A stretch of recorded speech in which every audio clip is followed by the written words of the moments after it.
อย่าถิ่มคนที่เขาหักเจ้าเพื่อไปหาคนที่เจ้าหักเพราะมื้อหนึ่งเขาอาจจะถิ่มเจ้าไปหาคนที่เขาหักได้เช่นเดียวกันคนที่เขาหักเจ้านั้นเขาจะเฮ็ดทุกสิ่งทุกอย่างเฮ็ดทุกวิธีทางทุ่มเททั้งกายและใจเพื่อเจ้าและยอมเฮ็ดในสิ่งที่เขาบ่มักเพื่อเจ้าได้ส่วนคนที่เจ้าหักนั้นเจ้าจะเป็นฝ่ายเฮ็ดทุกสิ่งทุกอย่างเฮ็ดทุกวิธีทางและยอมทุ่มเททั้งกายและใจยอมเฮ็ดในสิ่งที่ตนเองบ่มักเพื่อเขาได้คนที่หักเจ้านั้นเขาจะบ่มีทางเฮ็ดให้เจ้าเสียใจเขาจะบ่มีทางนอกใจเจ้าและเขาจะบ่เฮ็ดในสิ่งที่เขาฮู้ว่าเจ้าบ่มักส่วนคนที่เจ้าหักนั้นเจ้าจะบ่มีทางเฮ็ดให้เขาเสียใจเจ้าจะบ่มีทางนอกใจเขาและจะบ่มีทางเฮ็ดในสิ่งที่เจ้าฮู้ว่าเขาบ่มักคนที่หักเจ้านั้น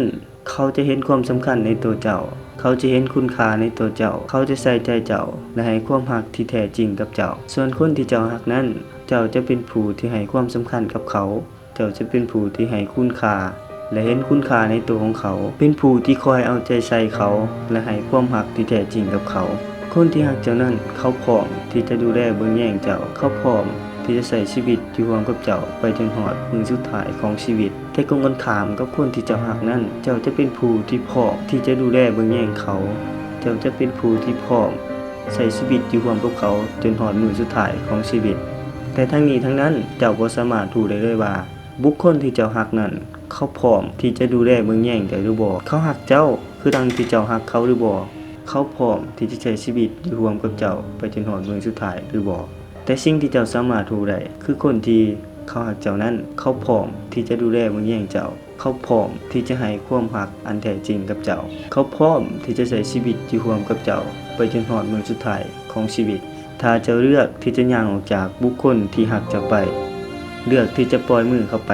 ถ้าหากบุคคลที่เจ้าเลือกนั้นบุคคลที่เจ้ารักนั้นเขาหักเจ้าและจริงใจกับเจ้าและคิดคือกันกับเจ้าที่คิดกับเขาก็ถือว่าเป็นเรื่องโชคดีของเจ้าและน่ายินดีนำแต่ตรงกันข้ามถ้าบุคคลที่เจ้ารักนั้นถ้าบุคคลที่เจ้าเลือกนั้นเขาบ่ได้คิดตื่นกับเจ้า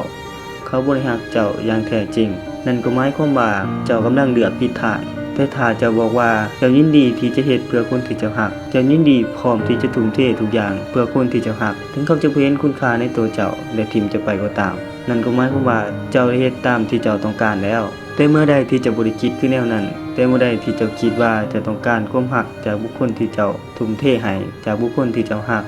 จากทุกสิ่งทุกอย่างที่เจ้าเฮ็ดให้เขาแต่หากคนเป็นจริงแล้ว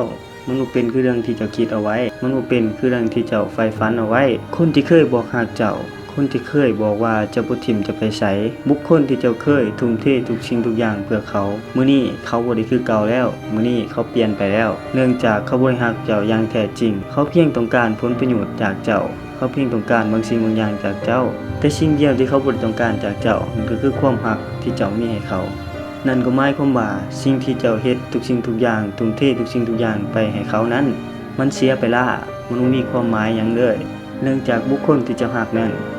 เขาบ่เคยเห็นคุณค่าในตัวเจ้าและเขาบ่เคยต้องการความรักจากเจ้านั่นก็หมายความว่าสิ่งที่เจ้าจะได้ตอบแทนจากบุคคลที่เจ้ารักนั้นมันมีเพียงน้ำตาแห่งความผิดหวังน้ำตาแห่งความโศกเศร้าน้ำตาแห่งความเสียใจ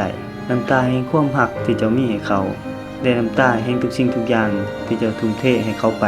เจ้าจะเหลือเพียงแต่ความอ้างว้างโดดเดี่ยวและความเหงาและเมื่อฮอดเวลานั้น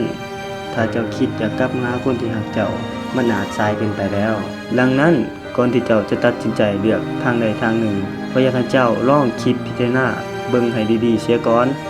อย่าเอาเพียงคำว่ารักเพียงอย่างเดียวมาเป็นตัวตัดสินเรื่องบางเรื่องมันก็ต้องได้ใส่เหตุผลมาประกอบเอามาเป็นส่วนหนึ่งในการตัดสินใจเพื่อบ่ให้เสียใจภายหลังเมื่อได้ตัดสินใจเฮ็ดลงไปแล้วฉะนั้นเจ้าลองคิดลงว่าเจ้าต้องการที่จะอยู่กับบุคคลที่ยอมเฮ็ดทุกสิ่งทุกอย่างเพื่อเจ้าหรือเจ้าต้องการที่จะอยู่กับบุคคลที่เจ้ายอมเฮ็ดทุกสิ่งทุกอย่างเพื่อเขา